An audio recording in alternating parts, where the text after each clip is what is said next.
ओम नमो भगवते वासुदेवाय। ओम नमो भगवते वासुदेवाय। ओम अज्ञानतिमिरान्धस्य ज्ञानाञ्जनशलाकया चक्षुरुन्मिलितं येन तस्मै श्रीगुरुवे नमः। श्रीचैतन्यमनोभीष्टं स्थापितं येन भूतले स्वयं रूप कदा मह्यं ददान्ति सुपदान्तिकं वन्देऽहं श्रीगुरुं श्रीयुतपदकमलं श्रीगुरुं वैष्णवांश्च श्रीरूपं साग्रजातं सगण रघुनाथं विदं तं सजीवं साद्वैतं सावधूतं परिजनसहितं कृष्ण चैतन्य देवं श्री राधा कृष्ण पादान् सगण ललिता शिविशाखामिदंश्च हे कृष्ण करुणा सिंधु दीनबंधो जगत्पदे गोपेश गोपिका कांत राधा कांत नमोस्तुते तप्त कांचन गौरांगी राधे वृंदावनेश्वरी वृषभानुसुते देवी प्रणमामि हरिप्रिये वाञ्छाकल्पतरुभ्यश्च कृपा सिन्धुभ्येव च पतितानां पावनेभ्यो वैष्णवेभ्यो नमो नमः। जय श्री कृष्ण चैतन्य प्रभु नित्यानंद श्री अद्वैत गदाधर श्रीवासादि गौर भक्तवृंद हरे कृष्णा कृष्ण कृष्ण हरे हरे हरे राम राम राम हरे हरे। हरि ओम तत्सत। हरे कृष्णा। सो we are reading from Srimad Bhagavad Gita, chapter 18. Which verse? 15th, Prabhuji. Okay, 18.15. Right. So let me pull out the verse. 1 second. I'll just.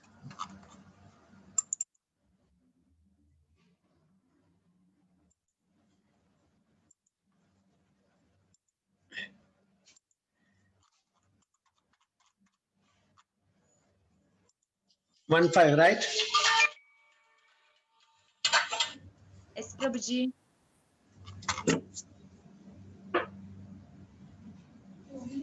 One second. Hello. Yeah. नमस्कार।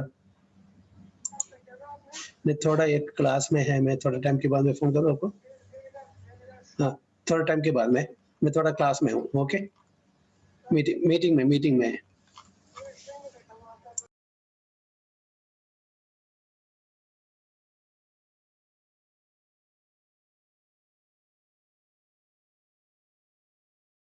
Sorry, text 15, right? Yes, Prabhuji. Okay. So Bhagavad Gita as it is, 18th chapter, 15th verse.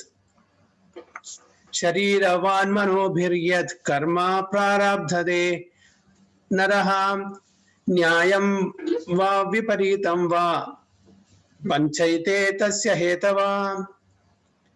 Mayuri माता जी। हरे कृष्णा प्रभु जी। हरे कृष्णा। शरीर वाक् मनोभिर्यत् कर्म प्रारब्धते नरा न्यायं वा विपरीतं वा पंच एते तस्य हेतवः। And translation, जो भी माता जीवेश्वरी माता जी। Hare Krishna Prabhu. Hare Krishna. Whatever right or wrong action a man performs by body, mind, or speech is caused by these 5 factors. Hare Krishna. So whatever right or wrong action a man performs by body, mind, or speech is caused by these 5 factors. Anybody remembers which are those 5 factors which we discussed in the last class? Who remembers? Place of action. What is that? Place of action, performer, various senses, endeavor, and super soul. Very good. Okay. So these are the factors. Mini Mataji, you were there in the class? No, Prabhu, I couldn't attend class. So you understood which are those 5 factors? For any activity to be completed, we need these 5 factors. Which are those? You got it? Yes, Prabhu, I heard her, but Yeah, you can note it down. Mataji, Parvati Mataji, once again, please repeat. Hare Krishna Prabhu. The place of action, the performer, the various senses, endeavors, and ultimately super soul. Got it, Mataji? Mini Mataji, you got it? Yes, Prabhu. Yes, Prabhu, I got it. Okay. The- Now there are 5 factors: the place of action, place of action, the endeavor, the senses, and what else? What is that? Performer. A performer and the super soul. Suppose the super soul doesn't sanction, what happens? Minimataji, everything is there. The place of action, field of activity is there, performer is there, senses are there, endeavor is there. But the Supreme Lord doesn't sanction that. What will happen?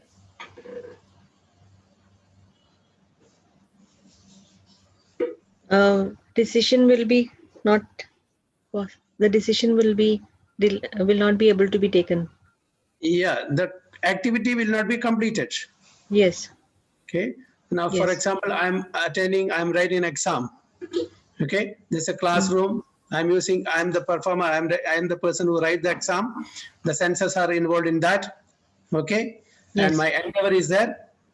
But the sanction of the Supreme Lord is not there. Will I get mark? Will I succeed in the exam? No, Prabhu. So similarly, for any action to be completed, the sanction of the Supreme Lord is there. Even if all the other 4 factors are there, if the sanction of the Supreme Lord is not there, it will not be successful. Okay. So let's see the purport. The words right and wrong are very significant in this verse. Right work is work done in terms of the prescribed directions in the scriptures, and wrong work is work done against the principles of the scriptural injunctions. But whatever is done requires these 5 actors for its complete performance. So is it clear? Hare Okay. Krishna, Prabhuji. Yes, Prabhuji. Prabhuji, in the last verse, the 14th verse, we are talking about Sharir as well as the Indriya. But Yeah. Sharir or Indriya is the same, no? No. How can it be same? My body and my eyes is the same. Yeah, see that you are talking about the organ, okay? But that there is a connection between that organ and the sense object. You have eyes, okay? And what is the vision? It is subtle. Okay, you have ears, but hearing is subtle. It's a sense object. Okay, now I am talking to you. You have ears, but you have no energy, or you have your capacity to listen is not there. The hearing power is not there. So what's the use of this organ? Understand, Prabhuji. So Sharir is only a physical body, okay? And all these organs are senses, but the sense object also should be there. No sense object, that is the hearing power, the listening, Seeing the power, listening tasting power, the speaking power. These are all subtle. But without this, you cannot hear also. So you need both. Understand. Okay, the eyes are there, but the sunlight is not there. Can you see? No. So you are talking about the physical elements of that. We are not, so both should be there. Physical organ should be there, and the power of vision, power of hearing, power of speech, everything should be there. Thank you, Prabhuji. Clear. Thank you. So any other points? So the words right and wrong are very significant in this verse. Right work is work done in terms of prescribed directions of the scriptures. Wrong work is work done against the principles of the scriptural injunction. So we have to determine what is right, what is wrong, as given in the scriptures. So we have to do only those activities that are right. We should not do any forbidden activities. But if we want to do forbidden activities, will that be sanctioned by the Supreme Lord or not? Why? And if so, why is he sanctioning if it is bad?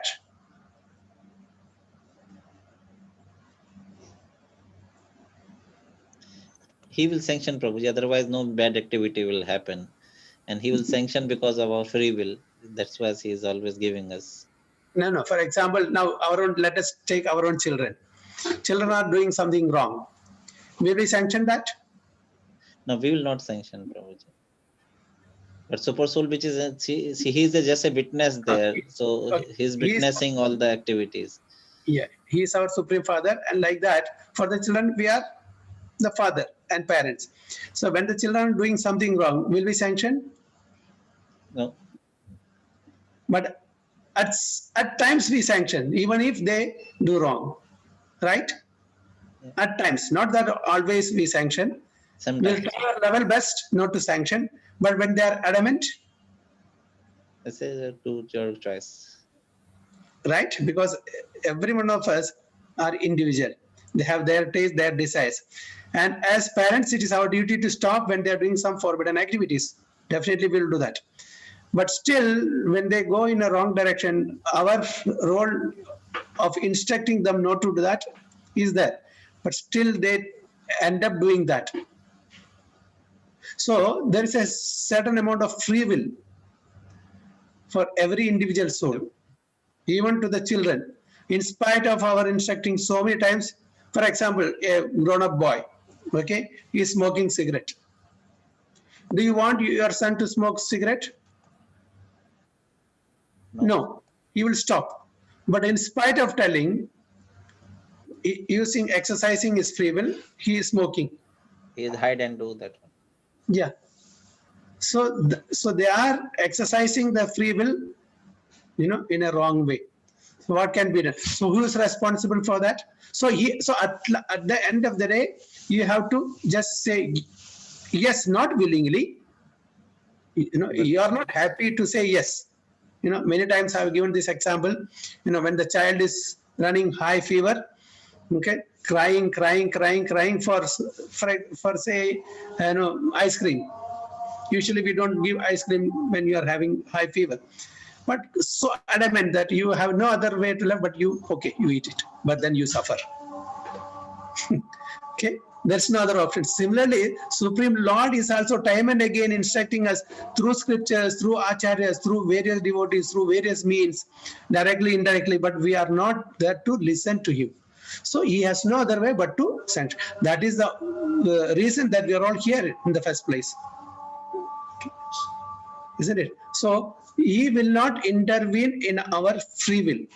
So that free will is there. He will inspire from within and from without. From within through Paramatma, from without through the spiritual master and scriptures and other devotees. But then we are so adamant that we want to enjoy and fall prey to this trap of the material nature. So he will try his level best, but when the living entity is not listening, definitely he has to just sanction it. Because that is his intense desire. Isn't it? That is the intense desire of the living entity to enjoy in that particular way. Is it clear, Prabhuji? Yes, Prabhuji, thank you. So any other points? Okay, we'll go to the next. Tatraivam sadi kartaram atmanam kevalam tu yaha pasyadi akrita buddhitvan nasa pasyadi durmadihi. Yes, Parag Prabhu, you can read. You okay?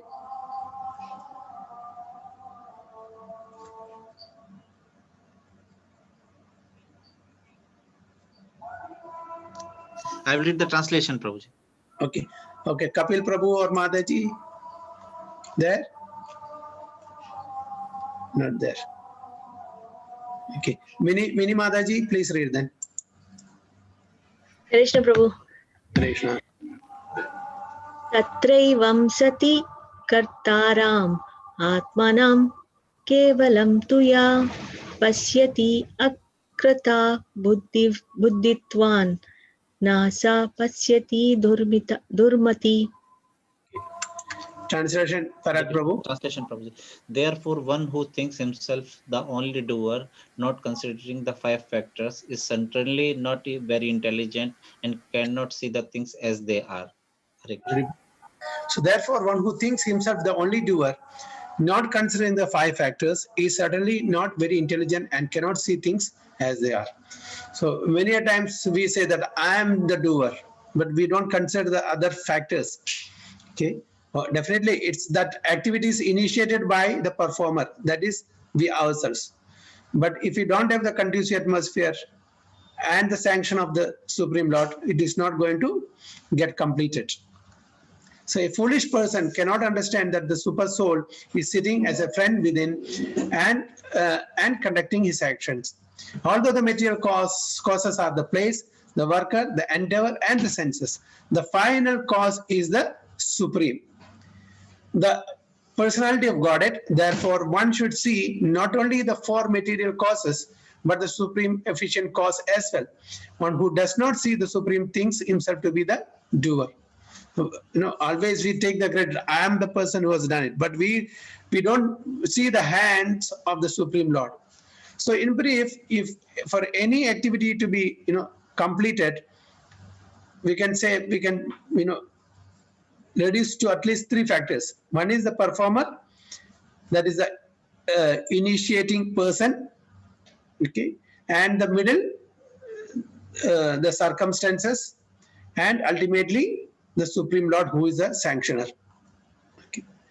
So the person who initiates that work, then the circumstances, which comprises of place of action, the senses, and the endeavor, and ultimately the Supreme Lord who sanctions that.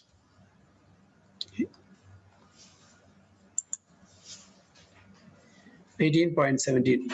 Yasya naham krito bhavo buddhiryasya na lipyate atvapi saiman lokan nahanti na nibadhyate. Jiveshri Mataji. Hare Krishna Prabhu. Hare Krishna.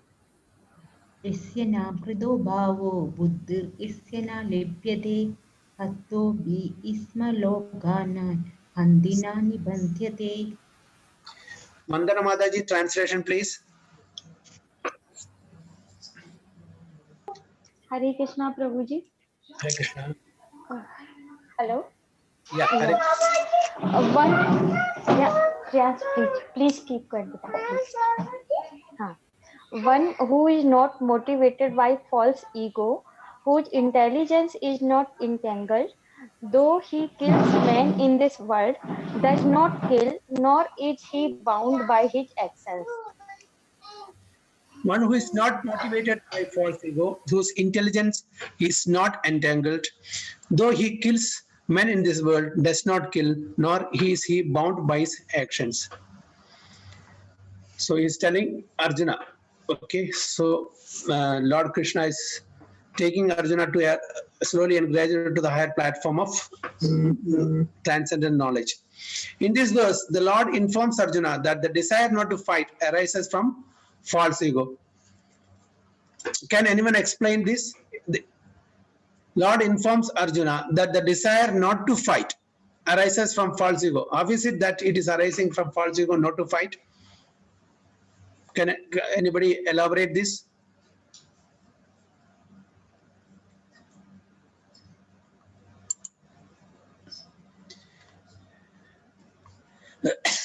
Hare Hare Krishna Prabhuji. Hare Krishna. Is it because Arjuna is thinking, if I do this, then the Papa will come to me, so Yeah. I should not do that. Is it that he Yeah. only thinks about himself, like if I do, the karma will come to me, I will become a bad person, kind of. Yeah. So he is considering himself to be the doer. He is not considering the other four factors, especially the final factor, that is the Supreme Lord sanction.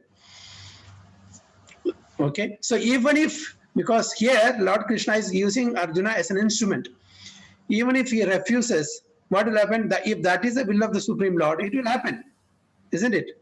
So here Krishna is telling Arjuna that because of your false ego, that you think that you are the doer. Okay, so he is telling that these five factors are there for anything to happen.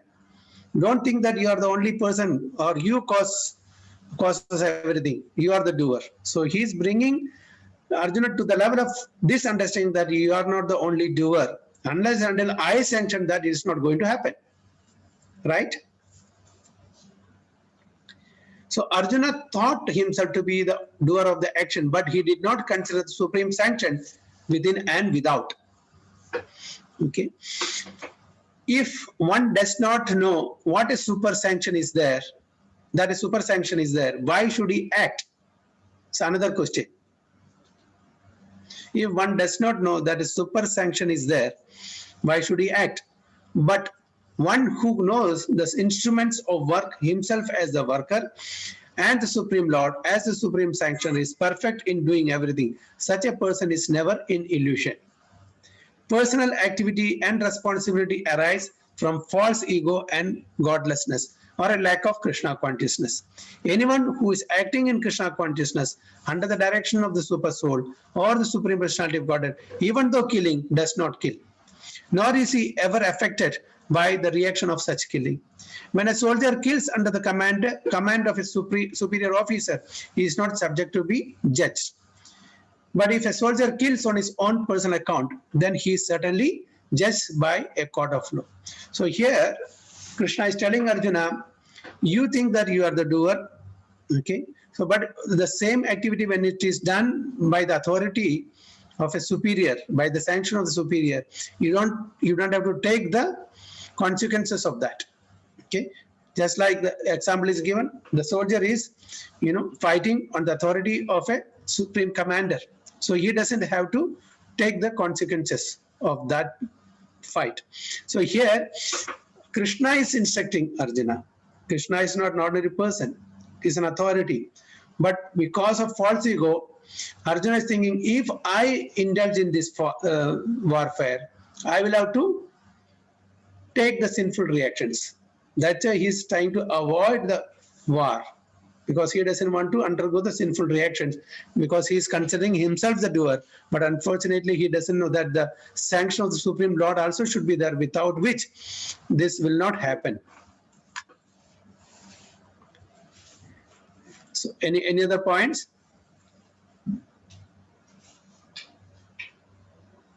Haribol? Okay, so we'll go to the next.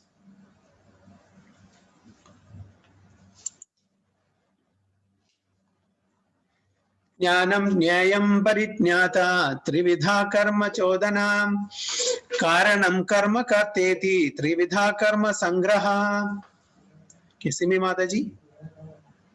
Shri Krishna Prabhuji. Hare Krishna. Jnanam parijnata trividha karma chodhana karanam karma kartedi trividha karma sangraha. Okay, Archana Mataji, translation please. Hare Krishna Prabhuji. Hare Krishna. Translation: knowledge, the object of knowledge, and the knower are the three factors that motivate action. The senses, the work, and the doer are the three constituents of action. Very good. Knowledge, the object of knowledge, and the knower are three factors that motivate action.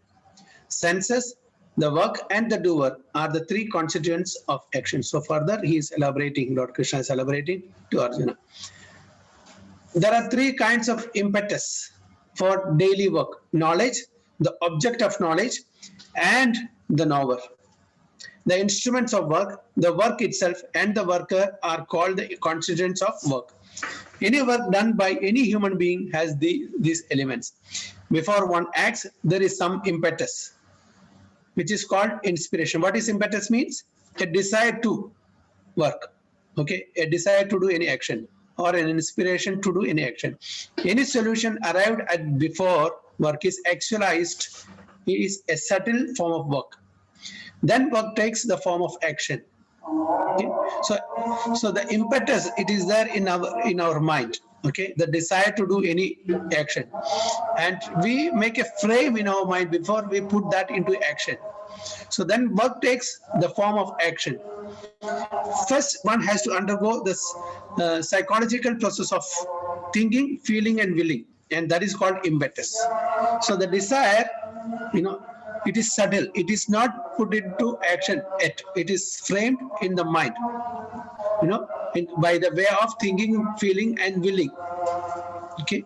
Then before we put that into activity, so already we have to make a frame of that particular activity.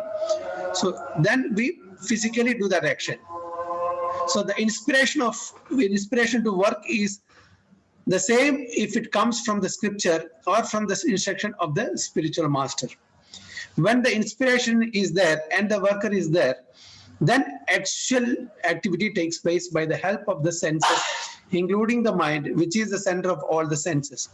The sum total of all the constituents of an activity is called the accumulation of work. Okay, so first it is, the willing or the desire or the impetus is there, created in the mind. Then that is the impetus.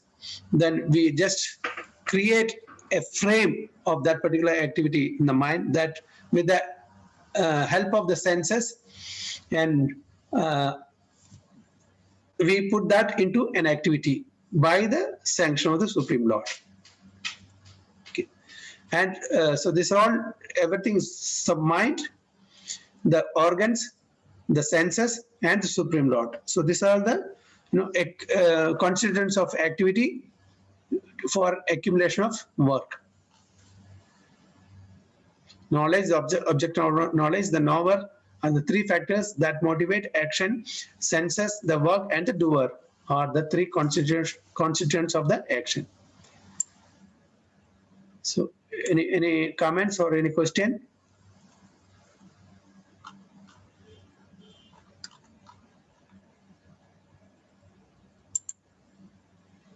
Okay, so we'll go to 1819. Jnanam karma cha karta cha tridhaiva guna bhetata procyate guna sankhyane yatha vashrunu tanyapi. Manoj Prabhu. Hare Krishna Prabhuji. Hare Krishna.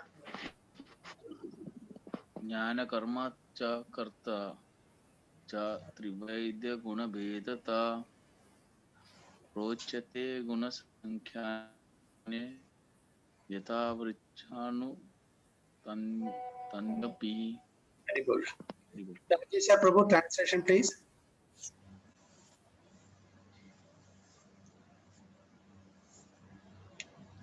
Rajeshwar Prabhu, are you there? Hare Krishna, Pranam. Pranam. According to the three different moods of material nature, there are three kind of knowledge, action, and performer of action. Now hear from me. Hare Krishna. Different modes of material nature.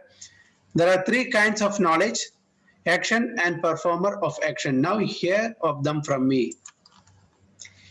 In the 14th chapter, the three divisions of the modes of material nature were elaborately described. In that chapter, it was said that the mode of goodness is illuminating, the mode of passion is materialistic, and the mode of ignorance conducive to laziness and indolence. So these are the different, divisions of, three modes of material nature.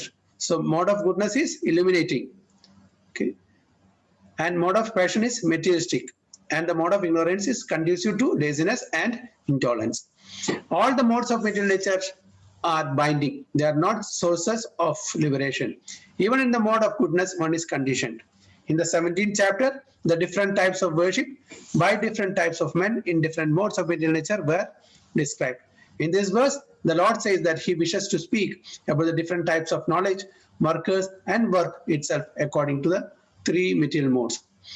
So any activity, any item, we can categorize in these three different modes, isn't it? Whatever activity we say, okay, let us say eating, we can categorize it in the mode of goodness, passion, and ignorance. Similarly, singing, okay, listening. So any activity you take, we can categorize this in these three different modes.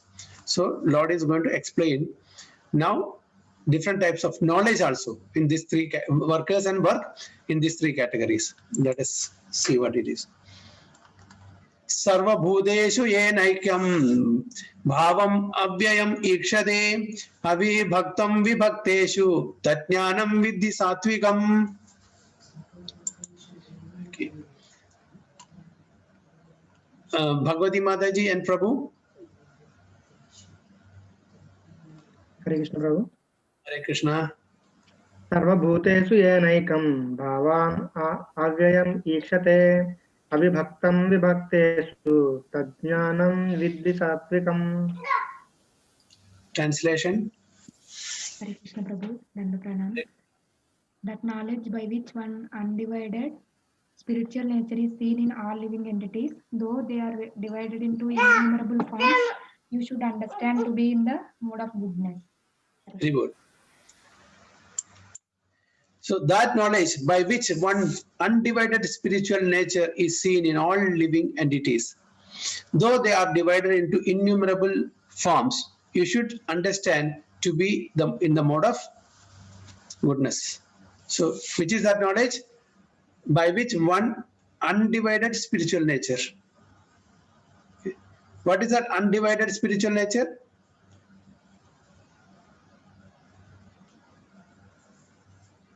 What is that?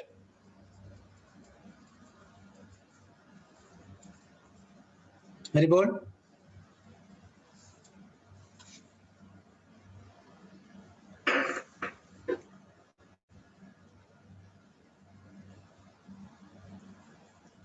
Okay, we'll read the purport. A person who sees one spirit soul in every living being, whether a demigod, human being, animal, bird, beast, aquatic or plant, possesses knowledge in the mode of goodness. In all living entities, one spirit soul is there.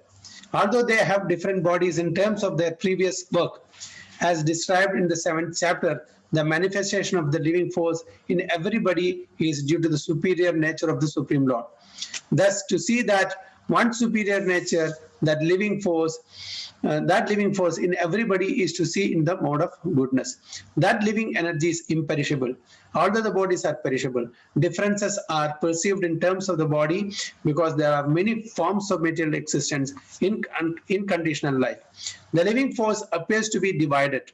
Such impersonal knowledge is an aspect of self-realization. So what is that? So everybody, the real person is the self, and that is spirit soul, being part and parcel of the supreme spirit soul. So that is common factor. The body may differ. Okay, some may have a human body, some demigod's body, some bees, some aquatic, some trees and plants. Okay, but the spirit is having the same constitution, Satchidananda, isn't it? So that is a common factor here. So that is the undivided spiritual nature. And again, it's saying though they are divided into innumerable, what is it? Yeah, one undivided spiritual is seen in all living entities, though they are divided into innumerable forms. So it is undivided, but still we think that it is divided because we have many varieties of forms. It is only body, but the spirit is all the same. The spirit in you, spirit in me, the spirit in aquatics and trees and plants and the beasts, all having the same Satchidananda. It is not different. It's not that the spirit in the body of a dog is different or the spirit in the body of a demigod or human is different. No, it is the same. But because of various other reasons, we have different bodies. Is it clear?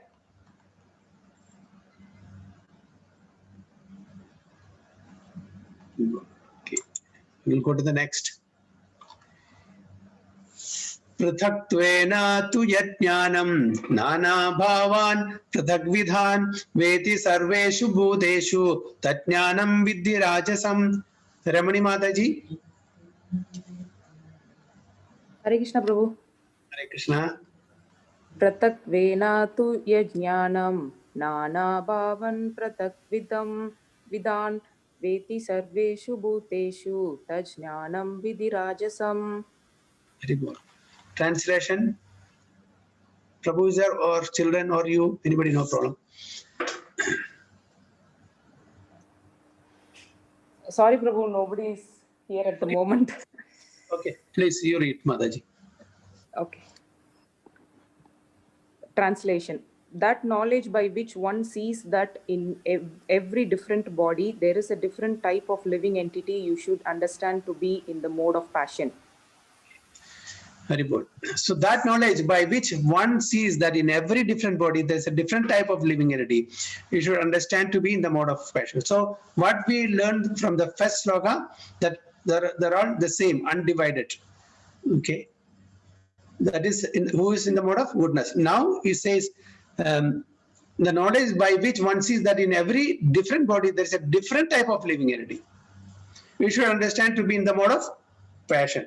Okay. That the spirit soul in other living entities like animals and the spirit soul in the humans, they are all different. So they are categorized in the mode of passion. The concept that the material body is a living entity and that the destruction of the body, the consciousness is also destroyed, is called knowledge in the mode of passion. So when the body is destroyed, will the spirit be destroyed?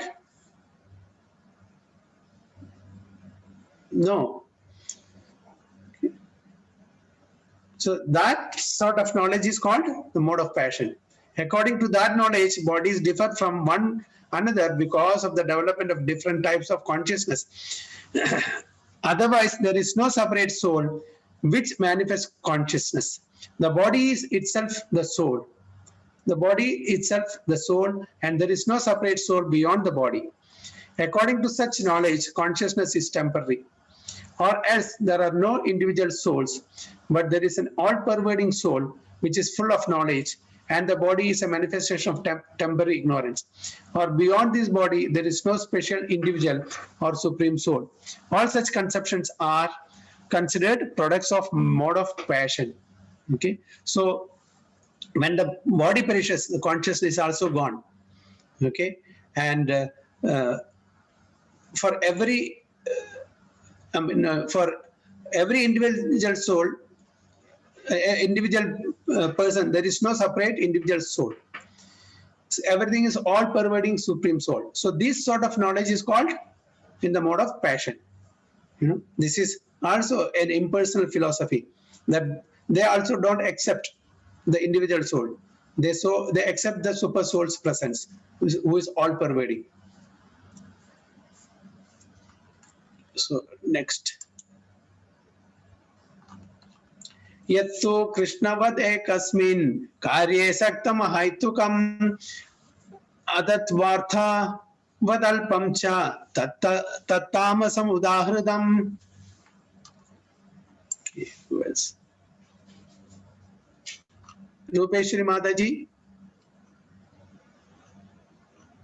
Hare Krishna Prabhuji. Hare Krishna. Yettu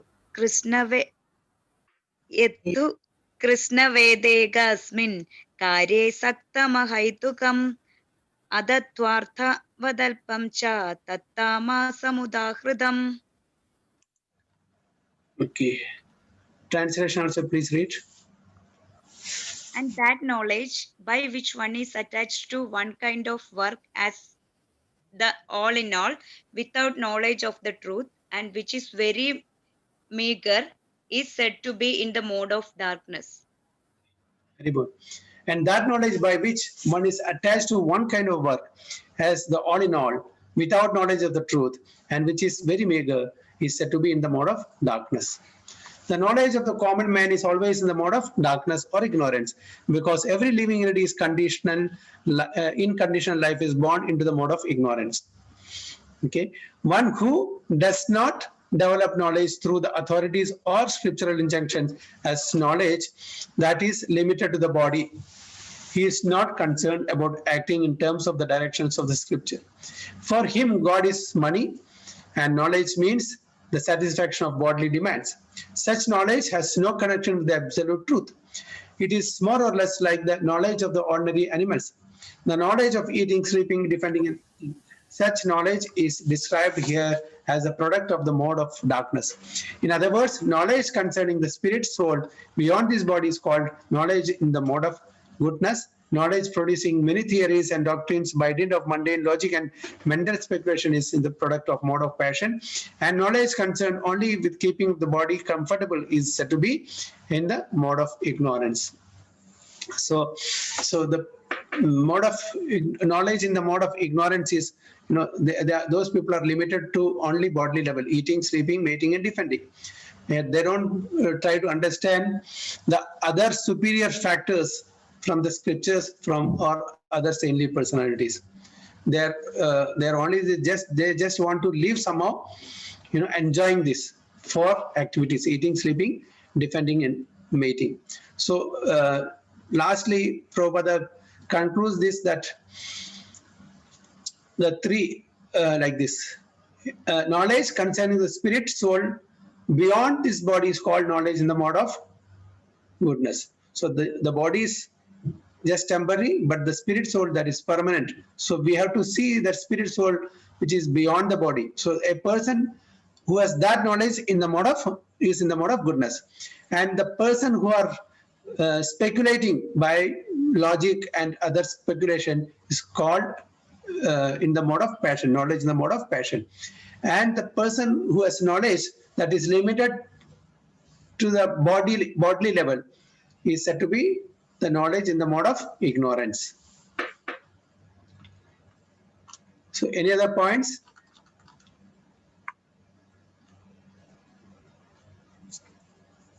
So why Krishna is telling all these things to Arjuna?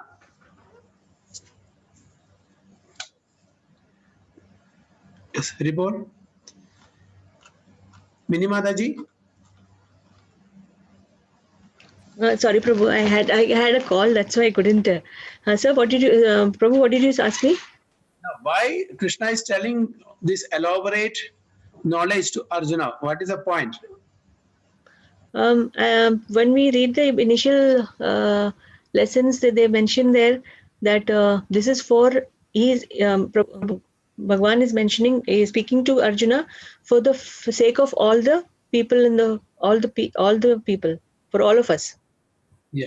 So this is actually keeping Arjuna as an instrument to impart this knowledge. It's not that Arjuna doesn't know. Arjuna is just, he has been put into bewilderment or confusion, so that he asks relevant questions and Lord Krishna answers to that. It's for the benefit of common people like us, so that we also transcend from this, lower level to at least to the mode of goodness, where we can understand what is right and what is wrong. So Arjuna has been put into bewilderment for our benefits. So because he is bewildered, he is asking relevant questions, just like how we are asking. So understanding, from the scriptures and by the guidance of spiritual masters and devotees, we should also at least come to the mode of goodness.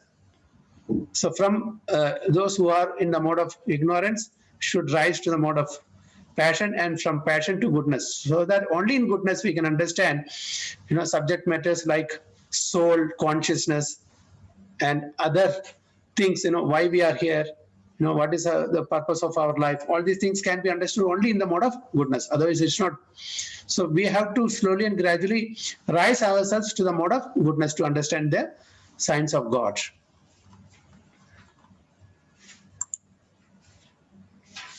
(1823) Niyatam Sangarahitam Araga Dveshadakritam Afala Prepshuna Karma Yat Satvikam Uchyate. Archana Mataji. Krishna Prabhuji. Niyatam Sangarihitam Araka Visatkritam Apala Prisuna Karma Yattat Satvikam Yuchyate. Manoj Prabhu, translation please.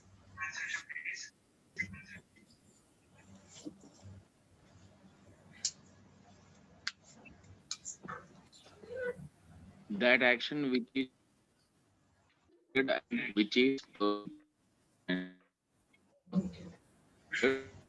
desire. Okay. There's some, it was breaking. Anyway, I'll read it. That action which is regulated and which is performed without attachment, without love or hatred and without desire for fruiting result is said to be in the mode of goodness. Okay, so the activity in the mode of goodness is mentioned here. The action which is regulated and which is performed without attachment, without love or hatred. One should be on an equipoise level, and without desire for fruitive result is said to be in the mode of goodness. Regulated occupational duties as prescribed in the scriptures in terms of the different orders and divisions of society, performed without attachment or proprietary rights, and therefore without any love or hatred, and performed in Krishna consciousness for the satisfaction of Supreme, without self-satisfaction or self-gratification, are called actions in the mode of goodness. So now we have to do all the activities in this manner, without an attachment or without love and hatred, and that which is only pleasing to Krishna for his satisfaction, not for our sense gratification or satisfaction. So this is called in the mode of, these actions are called in the mode of goodness. But usually all our activities are, in different degrees for our own sense gratification or satisfaction, isn't it? Whatever duty or whatever activity we are doing, even devotional service we may take, we can categorize in the mode of goodness, passion, and ignorance. But here Krishna wants Arjuna to do the activity without, taking the proprietorship, without claiming the proprietorship, without loving it or hating it, only for the satisfaction of Supreme Lord Krishna, not for his self-satisfaction or self-gratification. So such actions are called in the mode of goodness. Are there any duty, that we are doing like that? Any activity we are doing like that, totally for the satisfaction of Supreme Lord? When we are doing such activity, once some little satisfaction we take, right? Is it not? Okay. When we read a sloka, for example, we cannot properly pronounce the sloka. Okay. And after so much of practice, we are reciting the sloka very nicely. Don't we get some satisfaction? Self-satisfaction, I mean. Yes, Prabhuji. Yes, we get. So here Krishna is telling even that we are not doing that, sir. Even if it is uttered without any proper this thing, that is for the Supreme Lord, without loving any self-gratification or self-gratification. Everything we should, even the activity, not only the result, even the very activity that we are doing, however we may do, nicely or, whatever, according to our capacity we are doing, but we should have that mentality that this is for the satisfaction of the Supreme Lord. But a tinge of satisfaction will come, but we have to rise above that also. That's what Krishna wants us. 18.24. Yes, Prabhuji. Prabhu, I mean, we are doing some service, like devotional service and anything, but without love, how we can do, Prabhu? But Krishna, we need to love towards that one, Prabhu. Without any attachment. Okay, I like this, I love this thing. So that sort of, not that without love to Krishna. Okay, I love this work, that's why I am doing it. Or I hate this work, I don't do that. Not that it doesn't mean that without love to Krishna. We should do all the activity for his satisfaction with love and devotion. Is it clear? Okay. Hare Krishna, Prabhuji. Hare Krishna, Prabhuji. Prabhuji, there is one doubt in connection to what Venkat Prabhu asked. Yeah. Prabhuji, we for example, we are doing some devotion service. Okay, we are not thinking about our self-satisfaction, but we are doing for the assume. I'm just saying we have to. I'm just assuming any devotion service I'm doing. I'm doing for the satisfaction of Krishna and not for my personal satisfaction. But once we do that, in a subtle way, we are also getting some satisfaction. And in fact, that satisfaction is actually inspiring us to do more devotional service. So how, without that self-satisfaction or some kind of a taste, then how we can do further activities? Here Krishna is not telling that, no, the thing is, when I am doing it is for my satisfaction, that is different. But after doing, completely surrendering to Krishna, when we are getting an inner satisfaction, that is different. With the motive of doing that activity for my sense gratification, self-satisfaction, that is different. With that motive, we should not do. But after doing that, you are getting a satisfaction in the sense that, okay, I could do whatever I could, for the satisfaction of Krishna. That is a different satisfaction. But the intention of doing that with for self-satisfaction is different. That is not recommended here. Yeah, yes, Prabhuji. Intention, yeah, that is clear, Prabhuji. So I was just thinking like, whatever byproduct, as a byproduct, we are getting some satisfaction when we do that. So that also needs to be. Similarly, when something comes wrong, goes something wrong, we should accept it. We should be equipoised in the sense that we should not be disturbed. So both way we have to see, not only when it happens nicely, but when it doesn't happen the way we wanted that to happen. But we should be equipoised. That is what Lord Krishna wants. Because this thing was just only to please Krishna, whatever I have done to please Krishna, but it has happened in an opposite way, but we have to accept it. So that is why, without any attachment, whether it is hatred or love, without hating and without loving, in the sense, the activity, not the the love towards Krishna. Okay, I like this particular activity, I love that. I don't like this particular activity, I hate that. That sort of duality, dvanda, should not be there. You should be equipoised. And after surrendering everything and after doing that particular activity totally for the satisfaction of Supreme Lord, deriving a pleasure out of that is different. We are not talking about that pleasure. The devotees definitely, said, Matchitta Madgada Prana, Bodhayanda Parasparam, Kadayandasya Mam Nityam, Tushyandicha, Ramandicha. Isn't it? So when devotees come, they discuss about the Supreme Lord's pastimes, appearance, and other activities. We relish. So that relishment is not that we are talking about. That is that definitely we'll be happy, we'll have that pleasure and happiness in our mind. That's, as you rightly said, it's a byproduct of satisfying the Supreme Lord with whatever activity we are doing. The only thing is, with that intention, with that motivation, we should not do any work. Is it clear, Prabhuji? Yes, Prabhuji, thank you.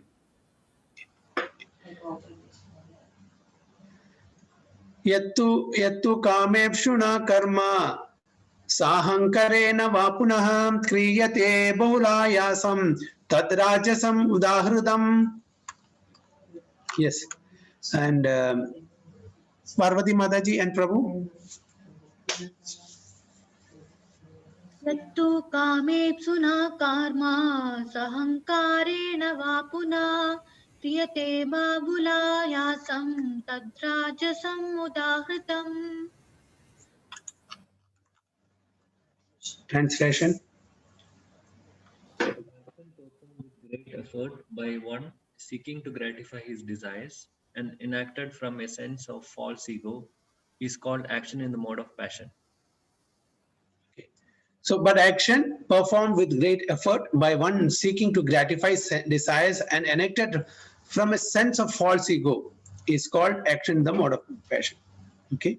So the first, Krishna talked about action in the mode of goodness. Now the action in the mode of passion, just doing that activity for our sense gratification, thinking that we are the doer, that is a sense of false ego, is called in the mode of passion. So first in the knowledge in the mode of goodness, passion and ignorance. Now action in the mode of goodness, passion and ignorance. Let's see what is next. Anubandham kshayam himsam अनपेक्षा च पौरुषं मोहाद् आरभ्यते कर्म यत्तत्तामसमुच्यते. Okay, Simi Mataji.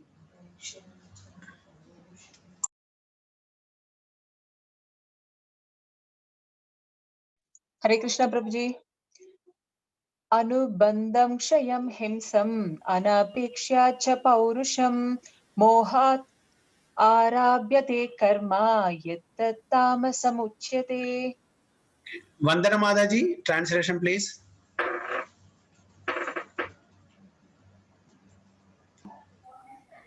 That action performed in illusion is disregard of scripture injunction and without concern for future bondage or for violence or distress caused to others is said to be in the mode of ignorance. Very good. That action performed in illusion in disregard of scriptural Yes, injunction Prabhuji. and without concern for future bondage or for violence or distress caused to others is said to be in the mode of ignorance. Now he is clarifying what is the action in the mode of ignorance. Without regarding any scriptural injunction, performed under illusion, without the concern of bondage and violence or distress. And this is in the activity or action in the mode of ignorance. One has to give account of one's actions to the state or to the agents of the Supreme Lord called the Yamadutas. Irresponsible work is destructive because it destroys the regulatory principles of scriptural injunction. It is often based on violence and is distressing to other living entities. Such irresponsible work is carried out in the light of one's personal experience. This is called illusion, and all such illusory work is a product of the mode of ignorance.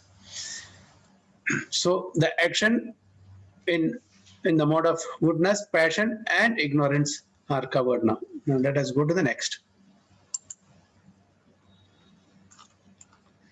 Mukta sango naham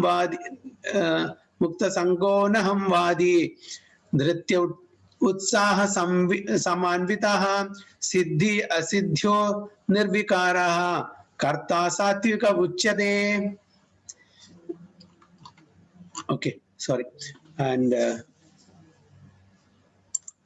Parag Prabhu or Mayuri Mataji. Hare Krishna Prabhuji. Hare Krishna. Anubandha hinsam anapeksha paurush mohadarabhyate karma yattata. Mataji 26. Sango anvadi dhatyutta samanvita siddhayo siddhi nirvikara karta satvik uchyate. Translation. I think Prabhu is not here. Prabhu. Okay. Okay.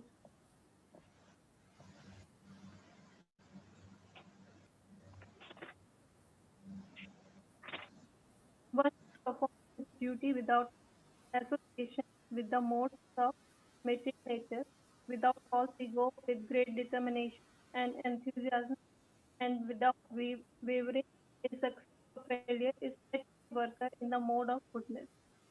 Very good.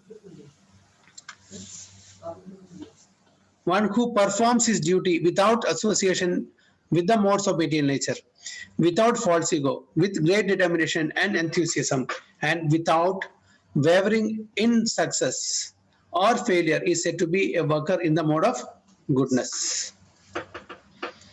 Okay, so now the person, about the person. Person in Krishna consciousness is always transcendental to the material modes of nature.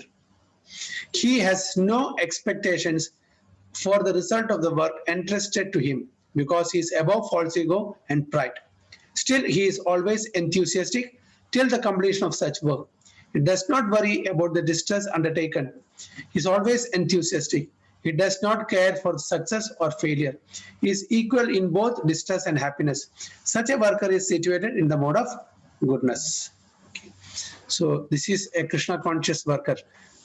Whatever is given by his spiritual master, he just he will try to do that, and he is not worried about the result of that, whether he is successful or not. Okay, or whether he is happy or not. Whatever is given by the supreme, the spiritual master or the senior devotees, because it is just the order of that. He is doing that with a lot of enthusiasm. The result is not in his hand. He knows it very well. So whatever is given to him, without any hesitation, with total absorption and enthusiasm, he does that. So such a person is situated in the mode of goodness. And he is not trying to find some fruits out of that work, out of that activity. Ragi karma phala prepsur lubdo himsatmako suchihi harsha shokanvita karta rajasa parikirtida. Jeeveshri Mataji. Hare Krishna Prabhu. Ragi karma bala prepsur lupta himsatmaga shuddhi harsha shokhanita karta rajasa parikirtidaha. Okay, Vandana Mataji, translation please. Yes, Prabhuji.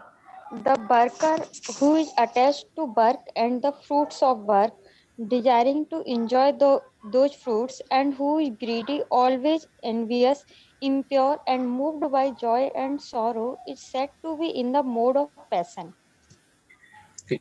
The worker who is attached to work and the fruits of work, desiring to enjoy those fruits, and who is greedy, always envious, impure, and moved by joy and sorrow, is said to be in the mode of passion.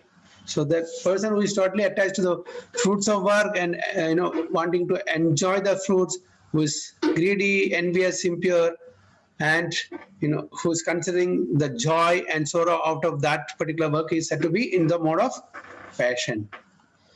Person is too much attached to a certain kind of work or to the result because he has too much attachment for materialism or earth and home, wife and children. Such a person has no desire for higher elevation in life. He is simply concerned with making this world as materially comfortable as possible. He is generally very greedy and he thinks that anything attained by him is permanent and never to be lost. Such a person is envious of others and prepared to do anything wrong for sense gratification. Therefore, such a person is unclean and he does not care whether his earning is pure or impure. He is very happy if his work is successful and very much distressed when his work is not successful. Such is the worker in the mode of passion. So it is not explanation, is not required, it's self-explanatory. So we'll go to the next. 1828. Ayukta prakrita stabdha satho naishkritiko alasaha vishadi dirgha sutri cha karta tamasa uchyate. Okay. Jagadish Venkatesh Prabhu and Bhagavati Mataji. Krishna Prabhu. Ayukta prakrita stabdaha tato naiskrito lasaha alasaha visadi dirgha sutri cha karta tamasa uchyate. Translation Mataji. The worker who is always engaged in work against the injunctions of the scripture, who is materialistic, obstinate, cheating and expert in insulting others, and who is lazy, always morose and procrastinating, is said to be a worker in the mode of ignorance. So the worker who is always engaged in work against the injunctions of the scripture, who is materialistic, obstinate, cheating, and expert in insulting others, and who is lazy, always morose, and procrastinating, is said to be a worker in the mode of ignorance. In the scriptural injunctions, we find what sort of work should be performed and what sort of work should not be performed. Those who do not care for those injunctions engage in work not to be done, and such persons are generally materialistic. They work according to the modes of nature, not according to the injunctions of the scripture. Such workers are not very gentle, and generally they are always cunning and expert in insulting others.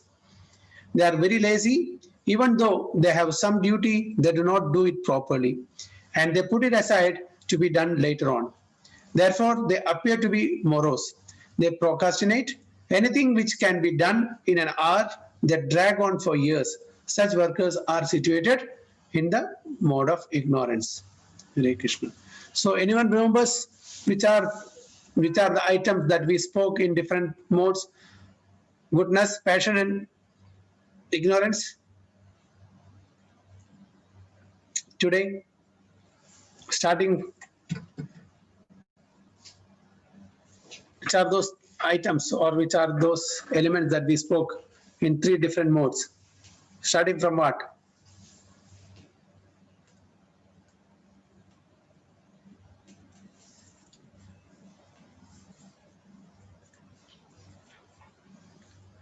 Don't remember?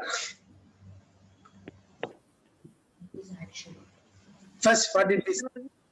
Yes. What was the first 3? Vivid Indriya. What is that?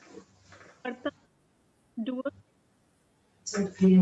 Not clear. It's breaking, Mataji. Okay. Anybody else? Without false ego, then with great determination and enthusiasm. And No. Who is this? Sarvabala Prabhu? yes, your question is that 3 types, right, Prabhuji? I'm not clear about. No. The question is that we have mentioned 3 items in 3 different modes. Which are those?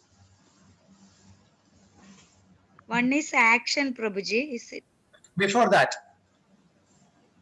Is it knowledge? Yes, knowledge. Action. Yeah, activity. Then Work, Prabhu. No.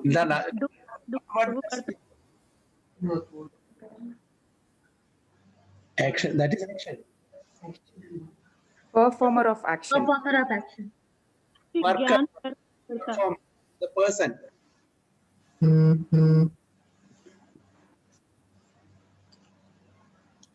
Isn't it? Worker. How many? 3 or 4? We read. 3. First is knowledge, action, and the worker, right? Right. Yeah. So I will stop here now. Just next is 1829. I'll stop sharing. Please put the video for 5 minutes.